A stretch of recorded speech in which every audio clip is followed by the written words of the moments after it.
Hello students, आप सभी का स्वागत है टीचिंग एप्टीट्यूड की 1000 क्वेश्चन सीरीज में।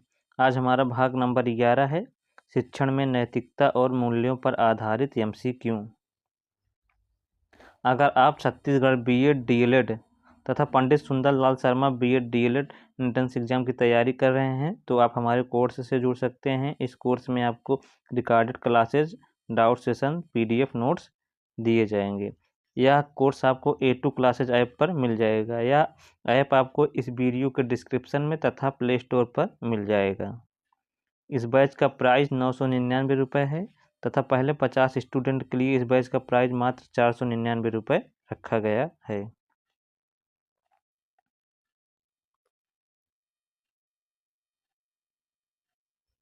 हमारा पहला प्रश्न है, शिक्षक के नैतिक आचरण का मुख्य आधार क्या होता है?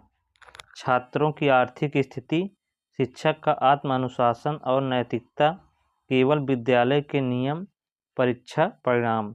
इसमें हमारा ऑप्शन नंबर बी सही हो जाएगा, शिक्षक का आत्मानुशासन और नैतिकता। शिक्षक के नैतिक आचरण का मुख्य आधार शिक्षक का आत्मानुशासन और नैतिकता होता है।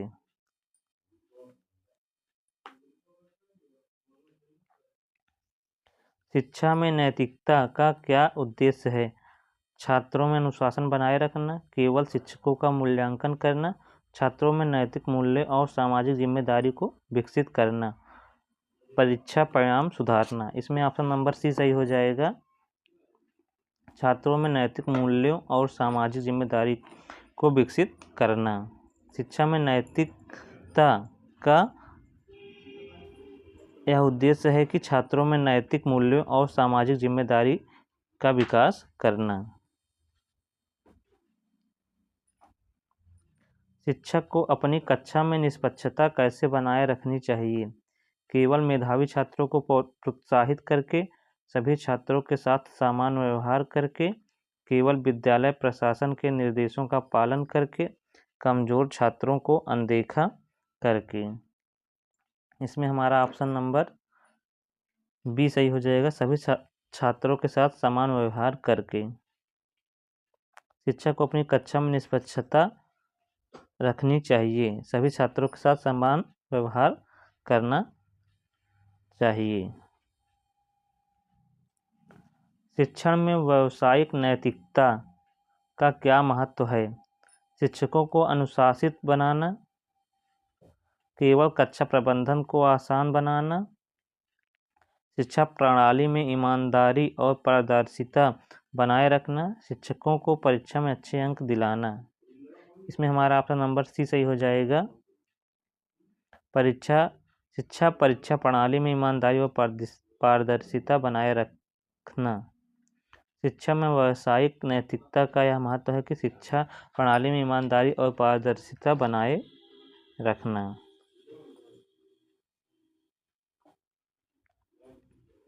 शिक्षक के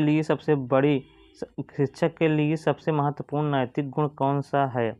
धैर्य और सहानुभूति, कठोरता और अनुशासन, परीक्षा परिणाम की चिंता, केवल प्रशासनिक कार्यों पर ध्यान देना। इसमें हमारा ऑप्शन नंबर ए सही हो जाएगा, धैर्य और सहानुभूति। शिक्षकों के लिए सबसे महत्वपूर्ण नैतिक गुण है धैर्य और सहानुभूति बनाए रखना। किसी शिक्षक को नैतिक रूप से छात्रों से कैसा व्यवहार करना चाहिए? निष्पक्ष और सम्मानजनक, केवल टॉपर्स पर ध्यान देना, कक्षा में कठोर अनुशासन बनाए रखना, केवल परीक्षा पर ध्यान देना। इसमें हमारा ऑप्शन नंबर ए सही हो जाएगा, निष्पक्ष और सम्मानजनक व्यवहार करना। किसी कक्षा को नैतिक रूप से छात्रों से कैसे निष्पक्ष और सम्मानजनक व्यवहार करना चाहिए? किसी शिक्षक को नैतिक रूप से छात्रों से निष्पक्ष और सम्मानजनक व्यवहार करना चाहिए। एक शिक्षक को छात्रों की व्यक्तिगत समस्याओं को कैसे संभालना चाहिए? उनकी समस्याओं को गंभीरता से सुनकर और उचित मार्गदर्शन देकर, केवल माता पिता को जानकारी देकर, अनदेखा करके, अन्य छात्रों के सामने चर्चा करके। इसमें ऑप्शन नंबर ए सही हो जाएगा, उनकी समस्याओं को गंभीरता से सुनकर और उचित मार्गदर्शन देकर। इसलिए हमारा ऑप्शन नंबर ए सही हो जाएगा।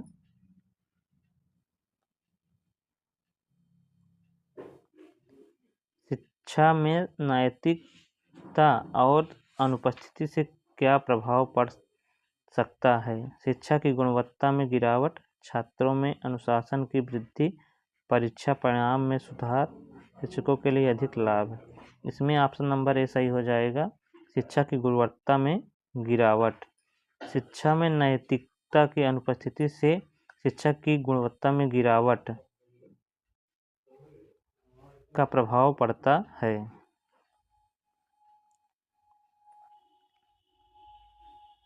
शिक्षा में नैतिकता बनाए रखने के लिए शिक्षक को क्या करना चाहिए? सभी छात्रों को समान अवसर प्रदान करना चाहिए। केवल उच्च अंक प्राप्त करने वाले छात्रों को ध्यान देना चाहिए। परीक्षा परिणाम पर केंद्रित कर रहना। कक्षा में कठोर अनुशासन लागू करना। इसमें ऑप्शन नंबर ए सही हो जाएगा। सभी छात्रों को समान अवसर प्रदान करना। शिक्षा में नैतिकता बनाए रखने के लिए शिक्षक को सभी छात्रों को समान अवसर प्रदान करना चाहिए।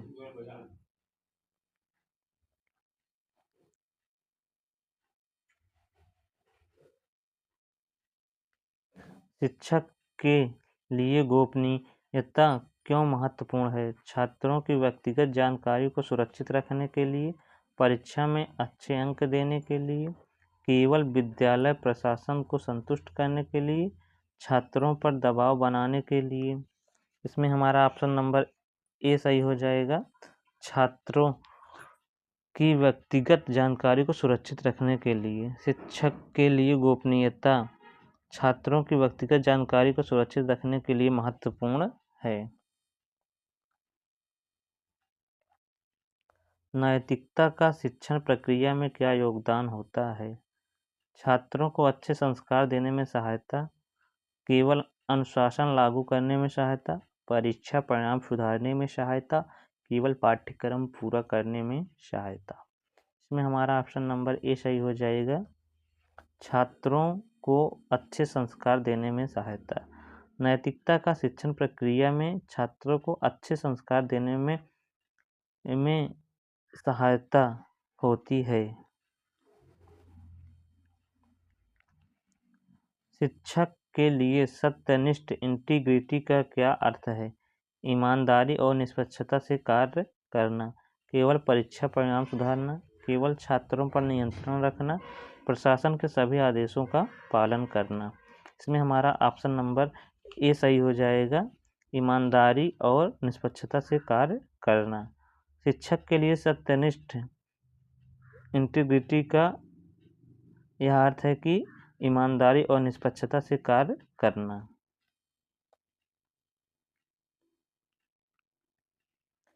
शिक्षा में नैतिकता की अनुपस्थिति से सबसे अधिक प्रभावित कौन होता है? छात्र, शिक्षक, विद्यालय प्रशासन, केवल सरकार। इसमें ऑप्शन नंबर ए सही हो जाएगा। छात्र। शिक्षा में नैतिकता के अनुपस्थिति से सबसे अधिक छात्र प्रभावित होता है।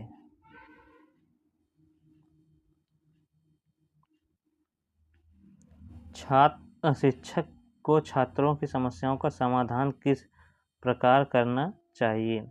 सहानुभूति और मार्गदर्शन से, सख्ती से, प्रशासन से चर्चा किए बिना, अनदेखा करके। इसमें हमारा ऑप्शन नंबर ए सही हो जाएगा।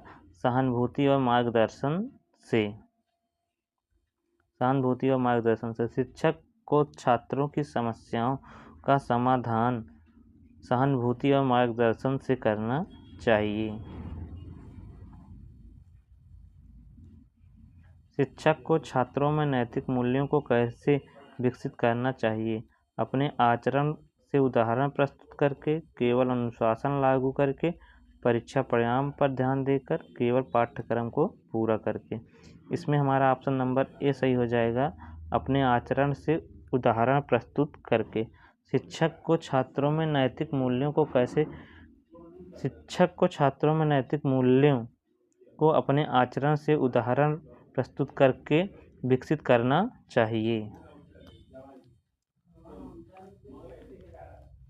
नैतिक शिक्षक का मुख्य उद्देश्य क्या है? नैतिक शिक्षण का मुख्य उद्देश्य क्या है?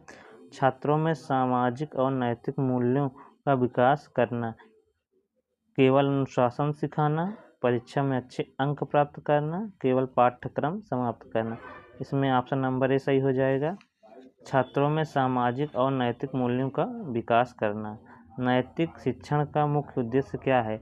नैतिक शिक्षण का प्रमुख उद्देश्य छात्रों में सामाजिक और नैतिक मूल्यों का विकास करना है।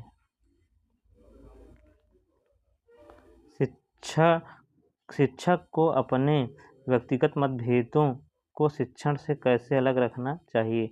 निष्पक्ष और तटस्थ दृष्टिकोण अपनाकर, केवल अपने पसंदीदा छात्रों पर ध्यान देकर, केवल प्रशासन की राय का पालन करके, छात्रों के बीच भेदभाव करके। इसमें ऑप्शन नंबर ए सही हो जाएगा। निष्पक्ष और तटस्थ दृष्टिकोण अपनाकर।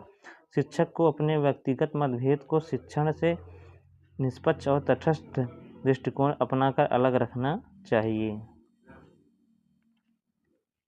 शिक्षा में नैतिकता बनाए रखने का सबसे अच्छा तरीका क्या है? सभी छात्रों के साथ समान व्यवहार करना, केवल टॉपर्स को प्रोत्साहित करना, केवल प्रशासन को खुश करना, छात्रों को कठोर अनुशासन सिखाना। इसमें हमारा ऑप्शन नंबर ए सही हो जाएगा। सभी छात्रों के साथ समान व्यवहार करना।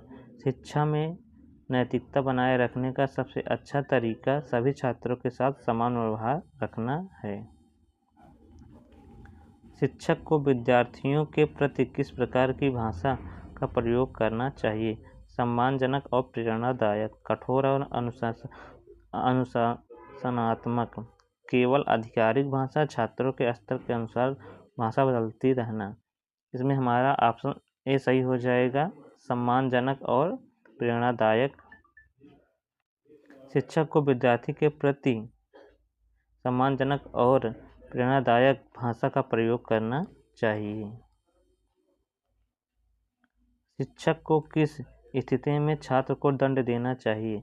जब आवश्यक हो और दंड सुधारात्मक हो, जब शिक्षक गुस्से में हो, जब हर छोटी गलती पर केवल प्रशासन के आदेश पर। इसमें हमारा ऑप्शन नंबर ए सही हो जाएगा। जब आवश्यक हो और दंड सुधारात्मक हो। शिक्षक को किस स्थिति में दंड देना चाहिए? जब आवश्यक हो और दंड सुधारात्मक हो। अगर आप हमारे कोर्स से जुड़ना चाहते हैं तो आप A2 क्लासेस से जुड़कर हमारे साथ जुड़ सकते हैं। अगर आप चैनल पर नए हैं तो चैनल को सब्सक्राइब कीजिए। आपको CG BEd DELED से संबंधित अन्य सभी जानकारियाँ भी इसी चैनल पर दी जाएंगी, इसलिए चैनल को अवश्य सब्सक्राइब करें तथा बेल आइकन को प्रेस करें तथा वीडियो को लाइक करें।